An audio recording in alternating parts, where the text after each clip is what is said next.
castelo forte é o nosso Deus. Verso 11 ao verso 24. 1 João, capítulo 3, a partir do verso de número 11.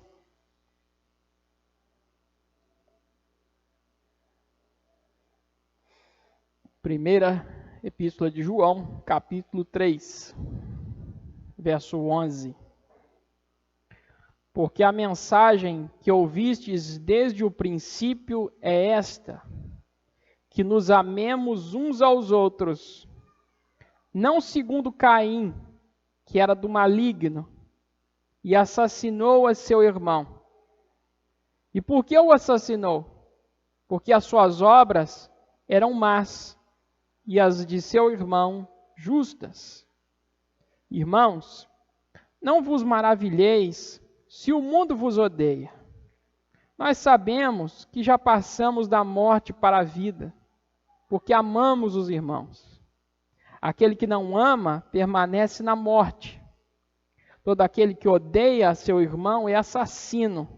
Ora, vós sabeis que todo assassino não tem a vida eterna permanente em si.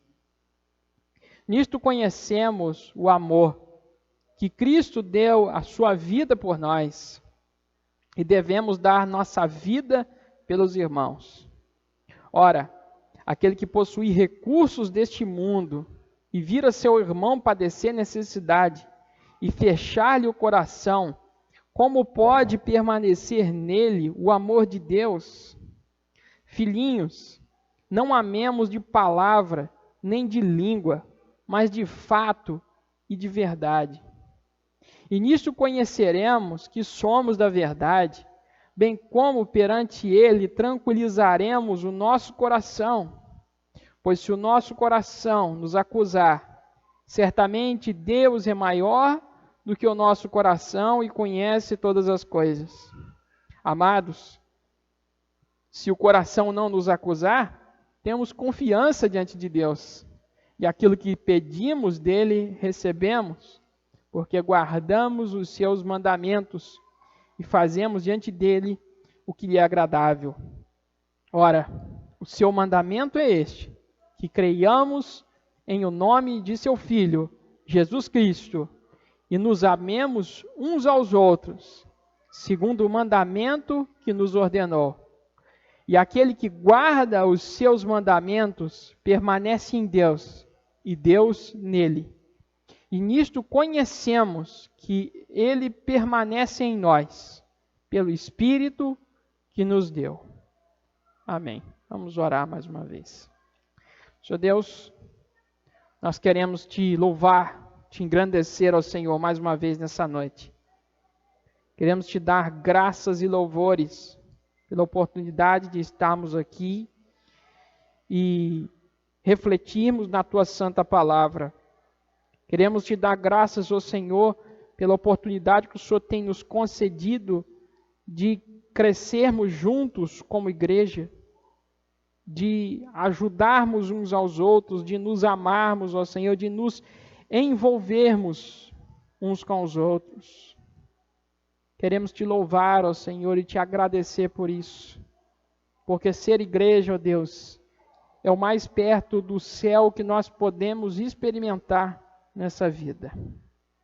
Que o Senhor nessa noite nos ensine mais um pouco a respeito do que é te servir, que é te obedecer. Nos ensine, ó Deus, nos confronte, nos ajude, nos conforte, nos oriente. Em nome de Jesus nós oramos. Amém. Irmãos, nós temos, portanto, nessa exposição da primeira epístola de João, tratado aqui dos termos, dos assuntos que o apóstolo João julga pertinentes à comunidade de fé que ele se dirige. Existia naquele tempo, provavelmente, um homem chamado Cerinto, que era aquele que encabeçava, que liderava aquele movimento herético que eu disse para os irmãos, que tinha várias características. às vezes de características de imoralidade, de negar que nós devamos viver uma vida santa, às vezes de uma característica de extremismo, de piedade do outro lado, de ascetismo. E esse movimento, alguns entendem que é um movimento originário do gnosticismo, uma seita que caracterizava-se por dizer ter um conhecimento especial. Eu já disse aqui para os irmãos sobre isso. Sempre lembro aqui para os irmãos. E disse aos irmãos que João vai abordar diversas vezes nessa epístola as 3 provas de um cristão. Que é a prova moral, a obediência, a prova social, o amor, e a prova doutrinária, a fé. E agora, meus irmãos, João irá trabalhar de forma mais expansiva a prova social, a prova do amor. E, na verdade, João irá falar sobre tanto amor como irá falar sobre ódio. E uma das características muito claras na escritura joanina são os contrastes. Para João não existe meio termo. Ou é luz ou é trevas. Ou é amor ou é ódio. Ou é cristão ou não é cristão. Ou é vida ou é morte. João destaca claramente que os filhos de Deus são uma coisa e que os filhos do diabo são outra coisa. A gente vê isso no Evangelho de João e também vê muito claramente nessa carta, nessa primeira epístola de João. E nessa noite nós veremos essa distinção que João faz a respeito do ódio e do amor. E João aqui irá mostrar 2 protótipos, dois modelos do que é o amor e do que é o ódio. E primeiramente, como nós iremos olhar aqui, João irá trazer o protótipo do ódio. E ele irá falar de Caim. O modelo do ódio, o modelo do mundo. Então, assim como Caim está para o mundo, está para o ódio, Jesus está para o amor, para a igreja. Nós vamos ver aqui algumas características que João trabalha na pessoa de Caim e na pessoa de Jesus. E ele vai mostrar para nós qual é a sua intenção. E nós trabalharemos também aqui qual deve ser o propósito nosso ao refletirmos sobre esse trecho das Escrituras. Meu desejo nessa noite é que nós nos confrontemos na forma que temos vivido. Não para duvidar acerca daquilo que nós somos, mas para nos motivar a nos envolvermos mais com aquilo que Deus nos chama a nos envolvermos. Portanto, primeiramente, meus irmãos, do versículo 11 ao 15, João fala de Caim. Ele diz aí no versículo 11, porque a mensagem que ouvistes desde o princípio é esta, que nos amemos uns aos outros. Não segundo Caim, que era do maligno, e assassinou a seu irmão. E por que o assassinou? Porque as suas obras eram más, e a de seu irmão justas. Irmãos, não vos maravilheis se o mundo vos odeia. Nós sabemos que já passamos da morte para a vida, porque amamos os irmãos. Aquele que não ama permanece na morte, e todo aquele que odeia seu irmão é assassino. Ora, vós sabeis que todo assassino não tem a vida eterna permanente em si. Então, a primeira coisa que João irá mostrar aí, irá tratar, é que os cristãos, os crentes, eles devem se lembrar da antiga e conhecida mensagem. Ele vai dizer aí no versículo 11, porque a mensagem que ouvistes desde o princípio é esta, que amemos uns aos outros. Ele está aqui, mais uma vez, confrontando o novo ensino dos gnósticos. Aquele suposto ensino revelacional mais supremo que aqueles homens trazem, com o ensino de Cristo, com o ensino apostólico. Olha, lembrem-se da velha mensagem. Lembrem-se do antigo, mais novo mandamento. Ele fala isso anteriormente no capítulo 2. Lembra quando eu falei aqui que ele falou assim, olha, que ele parece até que ele está se contradizendo. Que o amor é um mandamento antigo, mas é um mandamento novo. Que sentido é antigo? O amor é tratado desde o Antigo Testamento. Mas é novo porque o cristão deve vivê-lo a cada dia. Ele deve ser vivido e não só simplesmente conhecido. Então João está dizendo, olha, se lembrem da antiga mensagem. A antiga mensagem é que vocês devem amar uns aos outros. E aí ele vai trazer o exemplo de Caim, para mostrar o contraste do que nós não devemos ser. E aqui eu quero que os irmãos prestem bem atenção na característica de Caim.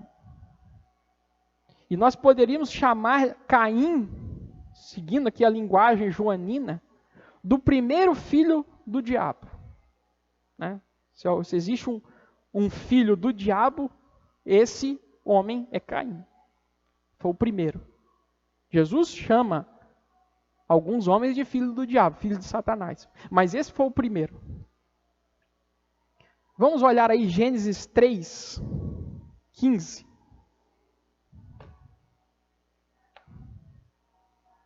Gênesis capítulo 3, versículo 15.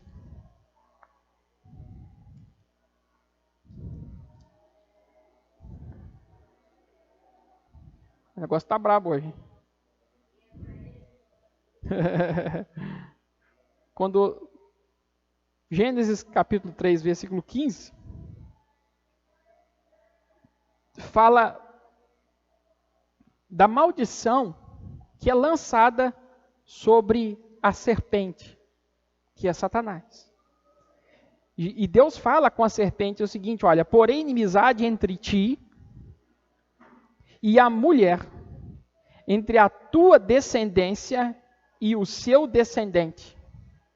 Este te ferirá a cabeça e tu lhe ferirás o calcanhar. Então, olhe bem. O que Deus está falando aqui?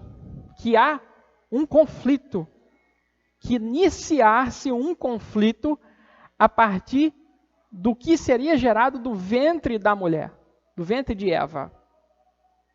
E que há uma semente, há uma descendência de quem? Do diabo. Uma descendência seguiria. E essa descendência lutaria contra o filho da mulher. E, obviamente, ele está falando de Jesus. Mas nós podemos olhar, nós vamos ver aqui em Gênesis 4, versículo 8, que essa descendência que se eterniza ao longo das eras, a partir ali do pecado de Adão e Eva, não é somente uma descendência dos filhos de Satanás, mas também dos filhos de Deus. Há um conflito vitalício entre os filhos de Deus e os filhos do diabo. E a gente começa a ver esse conflito aí em Gênesis 4, 8, que é o momento em que há o conflito entre Caim e Abel. Isso acontece logo após a palavra de Deus de maldição sobre a serpente e a mulher, que teria dor ao ter os seus filhos. E o versículo 8, disse Caim a Abel, seu irmão, vamos ao campo. Estando eles no campo, sucedeu que se levantou Caim contra Abel, seu irmão, e o matou. Veja bem que isso acontece posteriormente à oferta que ambos trazem a Deus. Eles trazem ofertas a Deus, Deus rejeita a oferta de Caim e aceita a oferta de Abel.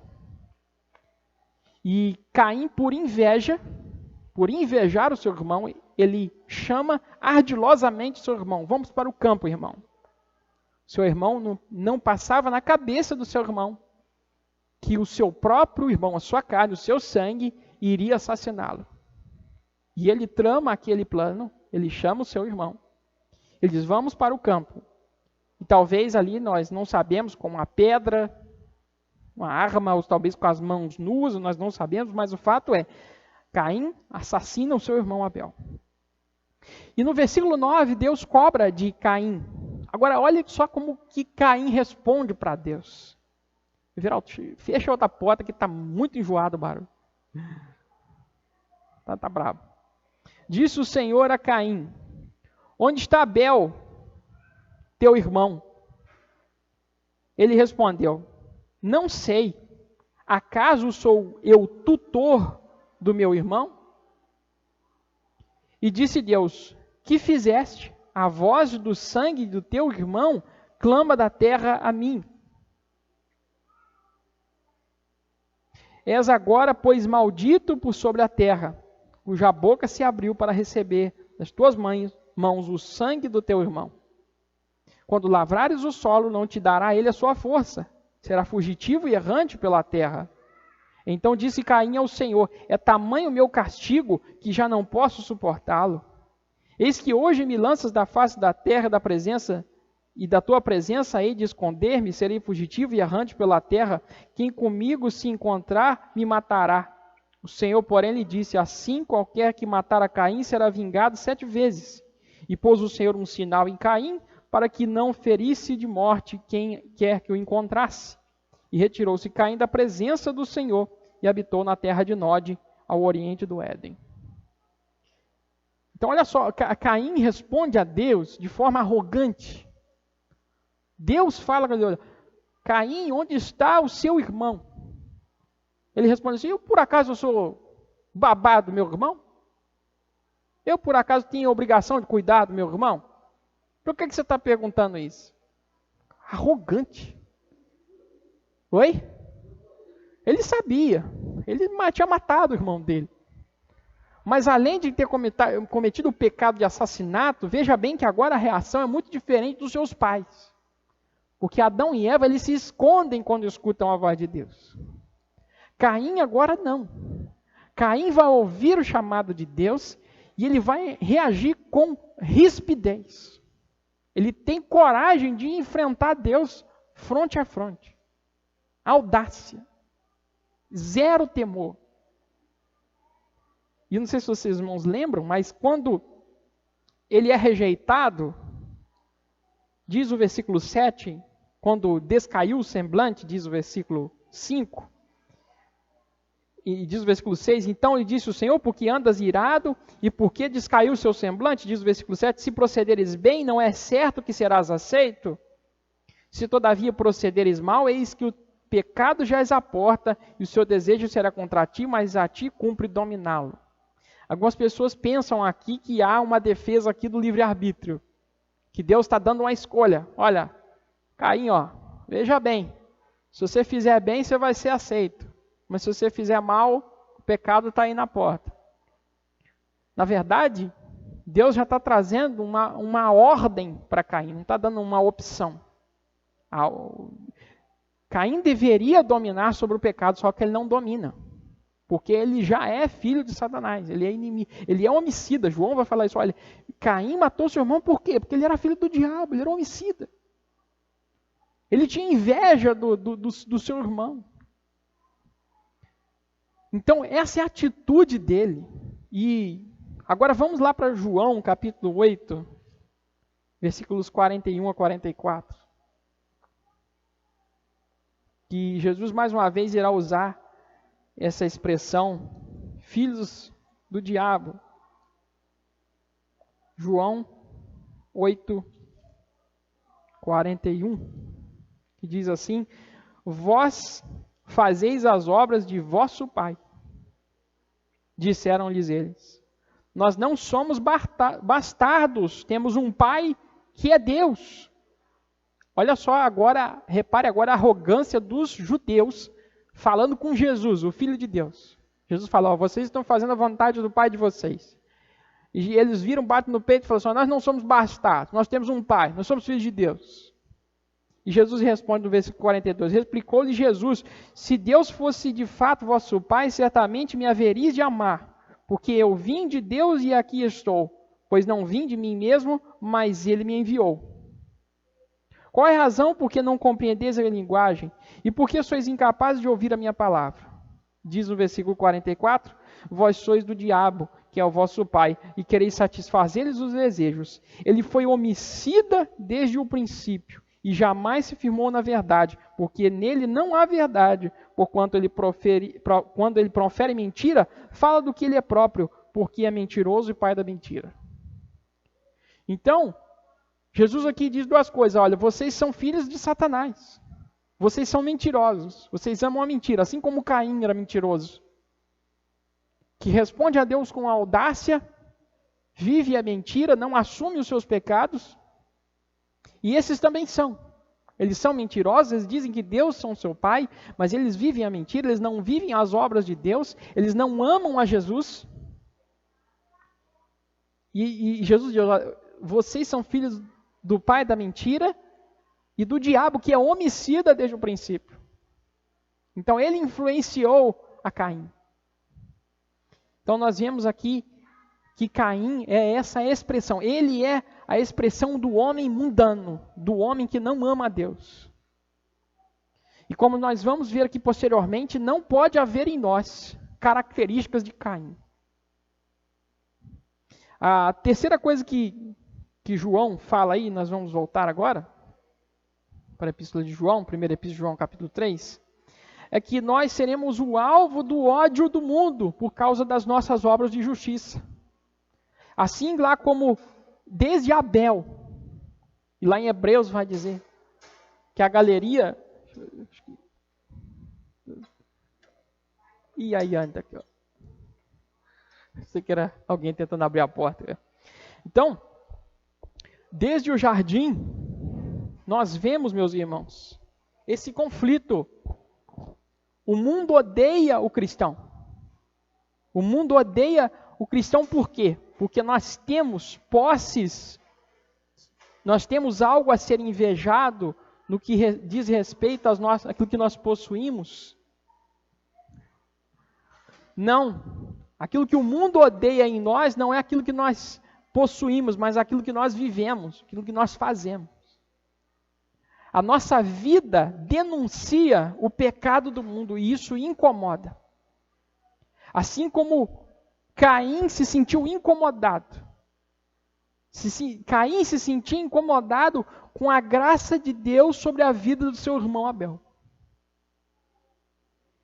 E ao invés de ele se arrepender dos seus pecados, ele voltou-se contra Deus.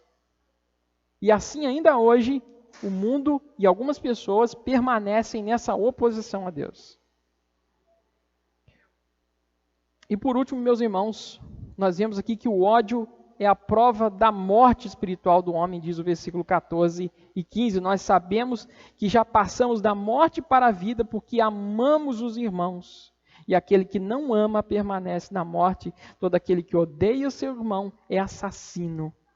Ora, vós sabeis que todo assassino não tem a vida eterna permanente em si.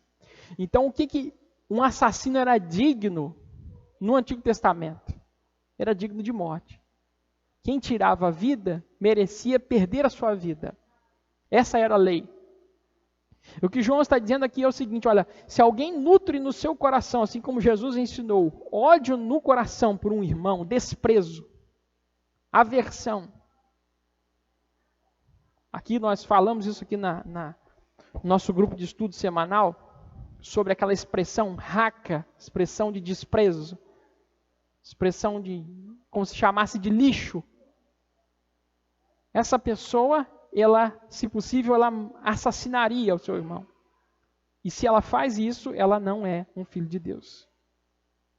Agora, João vai falar sobre Jesus, o modelo do amor da igreja. Versículo 16, nisto conhecemos o amor que Cristo deu, nisto conhecemos o amor, que Cristo deu a sua vida por nós. E devemos dar nossa vida pelos irmãos. Ora, aquele que possui recursos deste mundo e vir o seu irmão padecer necessidade e fechar-lhe o seu coração, como pode permanecer nele o amor de Deus? Filhinhos, não amemos de palavra nem de língua, mas de fato e de verdade. Aqui João irá nos confrontar com um modelo que a igreja deve seguir. Ele vai dizer, olha, Caim é o modelo do mundo, mas da igreja, Jesus é o modelo. E pelo que Jesus é conhecido? Pelo que o amor é conhecido? O amor é conhecido, meus irmãos, por suas obras. Sendo que Jesus, ele é o maior exemplo do que o amor. E nisso nós precisamos entender o que Jesus fez. E o que ele fez foi o quê? Foi dar a sua vida. Jesus deu a sua vida. E outro detalhe, Jesus deu a sua vida por quem? Diz Efésios capítulo 5 que Jesus deu a sua vida pela sua igreja. E aqui nós precisamos ressaltar a importância da doutrina da expiação limitada, que Cristo Jesus morreu pelo seu povo, morreu pela sua igreja, e não genericamente por todos os homens.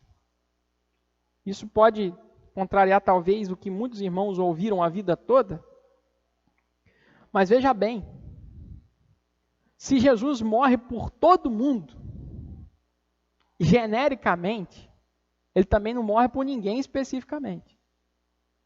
Quem ama todo mundo, não ama ninguém. Em um sentido, Jesus ama todo mundo.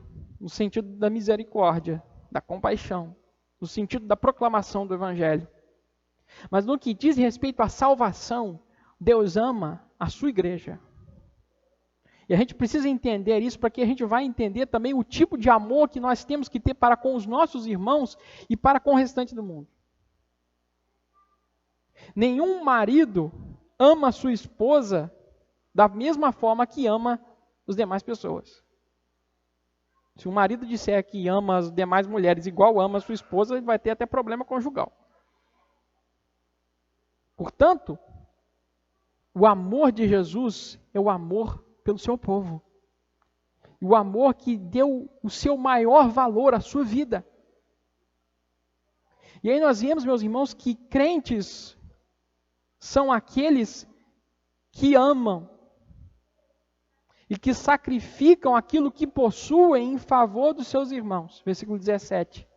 Ora, aquele que possuir recursos deste mundo e vir o seu irmão padecer necessidade, fechar-lhe o seu coração, como pode permanecer nele o amor de Deus?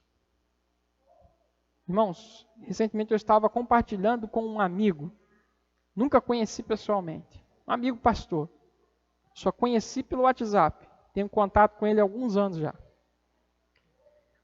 E eu expressei um pedido de oração num grupo de pessoas mais íntimas, de pastores mais íntimos que eu tenho. E eu falei sobre a questão que eu coloquei aqui sobre o meu trabalho. Sobre a bolsa que eu recebo trabalhando no CEDERJ. Olha, eu falei, irmãos, orem por mim, se eu perder essa bolsa eu vou ter uma queda grande. Isso vai afetar aqui o meu ministério, meu trabalho.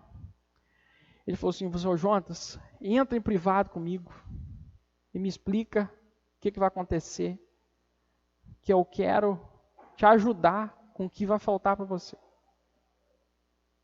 Nunca nem me conheceu pessoalmente. Irmãos, esse irmão entendeu o que é o amor cristão. A gente não precisa esperar um irmão nosso pedir ajuda. A gente precisa ajudar. Isso aqui é a essência de ser igreja.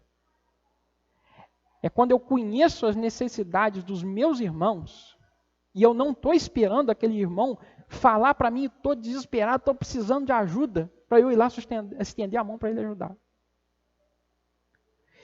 Irmãos, muitas vezes, aquela história de falar assim, olha, meu amigo, estou à disposição para aquilo que você precisar, não estou generalizando, mas muitas vezes, essa expressão não passa do seguinte, olha, eu não vou te ajudar em nada, mas só para dizer que eu não estou te oferecendo ajuda, eu estou falando aqui.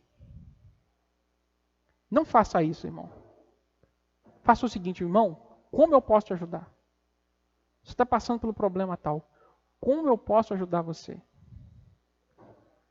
Isso é ser igreja. Porque o amor começa na igreja. Porque se a gente não ama os nossos irmãos, a gente não vai amar mais ninguém.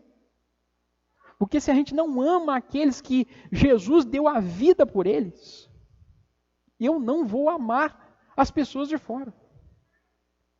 Existe uma ideologia moderna por aí de que igreja boa é a igreja assistencialista. É a igreja que faz obra social. E eu não estou falando que seja errado fazer. Nós já fizemos aqui, fazemos quando nós percebemos pessoas necessitadas, devemos fazer. Mas antes de fazer com os lá de fora, nós temos que estar atentos com a realidade dos que estão aqui dentro. Nós devemos buscar conhecer a realidade dos nossos irmãos. Porque muitas vezes a gente quer ajudar quem está longe. Porque quando a gente ajuda quem está longe, a gente só faz bem para a gente mesmo. A gente tira do coração aquele peso de que eu não estou fazendo nada para ajudar ninguém. Um amigo meu, aquele amigo que a gente ajudou aqui, que estava nos Estados Unidos, ele falou assim, olha, Jonas, aqui tem muita igreja aqui nos Estados Unidos que gosta de mandar oferta para a África, para a China. E eu tenho uma teoria para isso. É porque a China, a África é longe. As pessoas não sabem a realidade que está lá, elas veem na televisão. E aí elas mandam dinheiro para lá, mas elas não, às vezes não fazem o que precisa ser feito aqui, ou em outros lugares mais próximos. O sentido dessa expressão, meus irmãos, e João vai dizer, olha, aquele que possui recursos nessa vida, João vai usar uma expressão grega chamada bios. Bios vem da biologia, vida. E todo crente, meus irmãos, precisa entender que para ser cristão precisa sacrificar alguma coisa da vida. Todo cristão se compromete com uma igreja local, senão ele não é cristão. Não existe cristianismo fora da igreja. Existem até pessoas que estão fora da igreja momentaneamente. Seja porque aconteceu alguma necessidade, seja porque ela se frustrou em determinada igreja. E não estou dizendo que seja errado sair de uma igreja, às vezes é necessário sair. O pecado de muitas pessoas hoje talvez é ficar em algumas igrejas. Mas existe outro pecado, que é o pecado de rejeitar a igreja. Rejeitar a ideia da igreja. Porque não é errado sair de uma igreja doente, de uma igreja que não está pregando mais o evangelho. Mas é errado a pessoa nutrir na sua mente a ideia de que não precisa estar em igreja nenhuma, para que não precisa estar em comunhão. E esse pensamento tem crescido. E esse pensamento não é um pensamento de cristãos, esse é um pensamento de Caim. Porque Caim é que rejeita o seu irmão.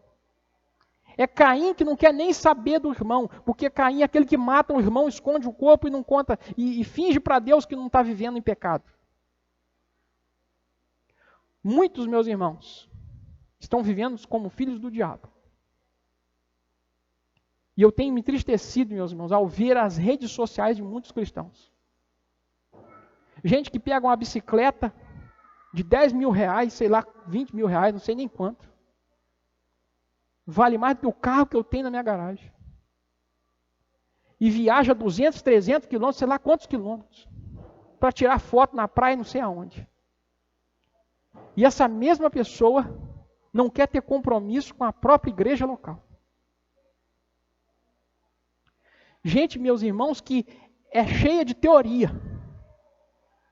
Se você conversar com ela, a doutrina dela é boa. A teologia é boa. Mas a prática é zero. Para onde pensam essas irmãos que, meus irmãos, para onde pensam essas pessoas que vão aonde? Onde que elas vão chegar com essa vida? Porque isso não é cristianismo. Cristianismo, meus irmãos, não é teoria, como João fala aqui. Cristianismo é atitude, é prática, é vida. Muitas pessoas estão buscando hoje uma igreja que atenda às suas necessidades. Não estão buscando igrejas para servir a Deus e aos seus irmãos, mas uma igreja que lhe sirva. E por isso as pessoas têm abraçado o desigrejamento. Porque a igreja só me traz problema. Mas é assim mesmo. Irmãos trazem problemas. Ou vocês pensam que vocês não trazem problema para mim? Ah, pastor, o senhor ofende a gente falando isso. Eu trago problema para vocês também. Eu não sou perfeito, não. Eu sou chato, teimoso. Vocês não vão gostar de mim em muita coisa. E vocês têm um monte de problema. Nós trazemos problemas uns para os outros. Isso é um fato. Mas eu não tenho que abandonar aqueles que Cristo deu a sua vida, porque eles trazem probleminhas para mim. Eu preciso estar disposto a sacrificar os recursos dessa vida em favor dos meus irmãos. E é isso, meus irmãos, que eu sou grato a Deus por 2 anos estar aqui. Quando eu iniciei esse trabalho, meus irmãos, eu sabia que eu passaria por privações. Não pensei que seriam tão grandes como as que eu passei. Porque ninguém previa uma pandemia em 2020. Eu não achei que fosse tão difícil, mas foi mais do que eu pensava. Mas estamos aqui. Pela graça de Deus, aqui estamos. Talvez não sejamos vistos pela sociedade, a peribense. Sejamos apenas um grupo pequeno desprezado pelas pessoas. Mas isso não importa. O que importa é o que nós significamos uns para os outros. O que importa é o que eu significo na vida dos irmãos. E o que os irmãos significam na minha vida.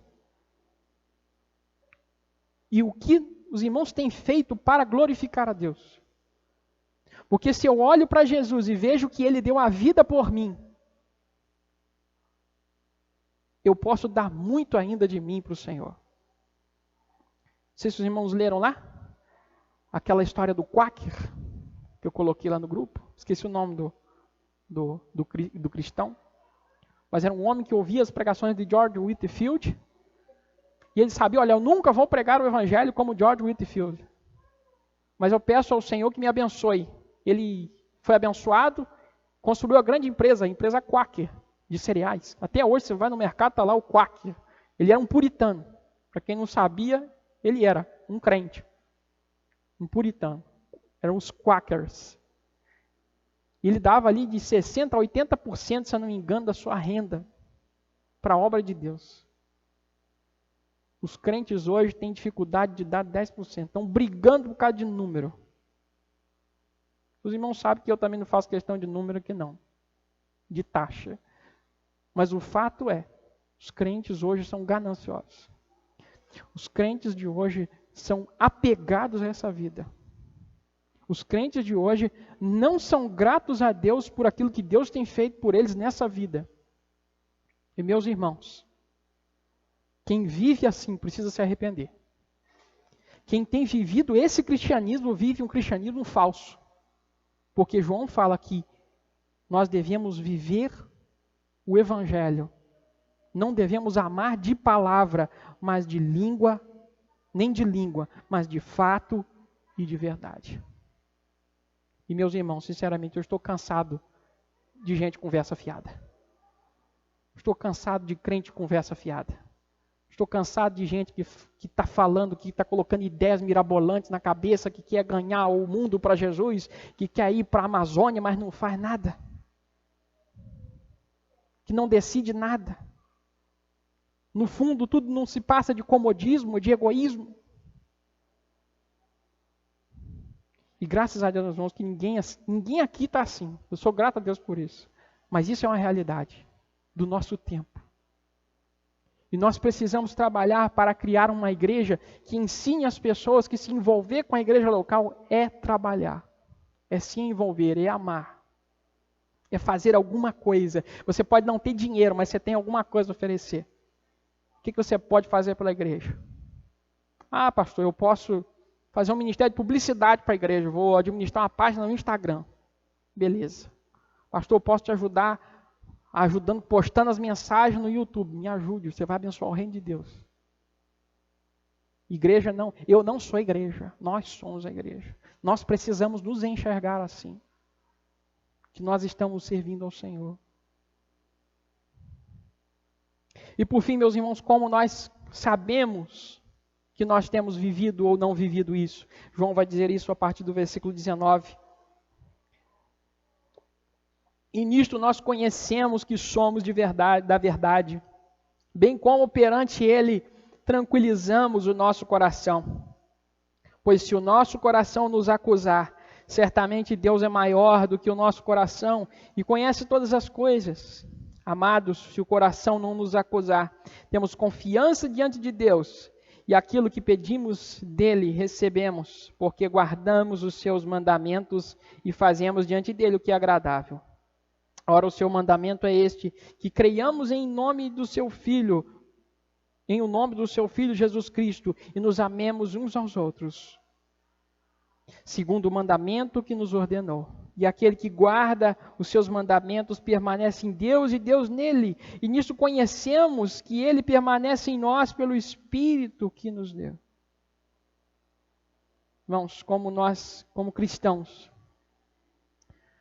nós devemos nos preocupar não apenas em conhecer, mas em viver a verdade. João vai dizer, olha, como nós sabemos que somos da verdade. É assim que nós sabemos que somos da verdade.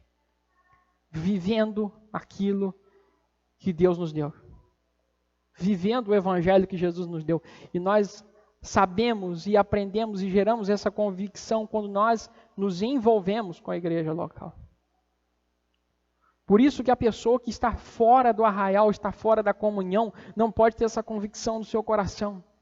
Ela irá mentir para si mesma e para Deus, dizendo que ela ama a Deus, que ela é um cristão, mas ela não está vivendo aquilo que agrada a Deus e ela sabe disso. A vida cristã, meus irmãos, é uma vida de sacrifício. E o sacrifício pelos irmãos gera em nós convicção de que nós estamos no caminho certo. Cristianismo não é apenas boa doutrina, meus irmãos, mas é sã doutrina que superabunda em vida de amor pelos irmãos. E se eu pudesse resumir essa mensagem, meus irmãos, numa palavra, numa grande ideia, é que crentes são aqueles que, guardando a boa doutrina, amam aos seus irmãos, seguindo o exemplo de Jesus Cristo. Que nós possamos entender e crescer nessa verdade, meus irmãos. Buscar servir mais uns aos outros. E eu dou graça ao Senhor que nós temos podido aprender isso aqui. Como poucos que somos, Deus tem nos dado graça de nos conhecermos mais, de nos envolvermos e de nos dedicarmos à obra dele. E eu peço que os irmãos lembrem-se sempre disso. A igreja que está sendo implantada aqui depende de cada um de nós. Eu não sou dono da igreja. Eu sou parte dela. E Cristo me colocou como aquele que deve encorajar aos irmãos e ensiná-los a sã doutrina. Mas todos nós devemos perseverar naquilo que Deus tem nos chamado, na verdade do Evangelho, no amor a Cristo e aos nossos irmãos. Nunca se esqueçam disso, meus amados e queridos. Vamos louvar ao Senhor.